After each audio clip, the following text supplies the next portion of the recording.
सिंहगड किल्ल्यावरील अतिक्रमण हटवण्यासाठी वन विभागाने कठोर कारवाई सुरू केली आहे। या कारवाई अंतर्गत किल्ल्यावरील ट्रेकिंग 31 मे पर्यंत पूर्णपणे बंद ठेवण्यात येणार आहे।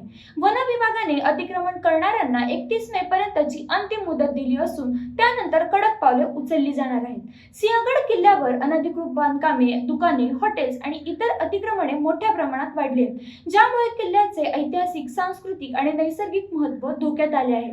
यापूर्वी वन विभागाने अनेकदा नोटिसा जारी केल्या होत्या, परंतु आता याबाबत अंतिम कारवाईचा निर्णय घेण्यात आला आहे।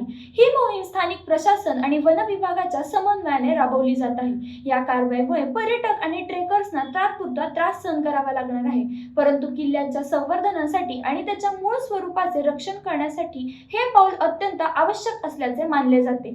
सिंहगड किल्ला हा पुण्याच्या सांस्कृतिक वारशाचा महत्त्वाचा भाग आहे आणि त्याचे संरक्षण करण्याची ही सर्वांची जबाबदारी आहे। पर्यटकांना या कालावधीत किल्ल्यावर जाण्याचे नियोजन टाळण्याचे आणि प्रशासनाला सहकार्य करायचे आवाहन करण्यात आले आहे।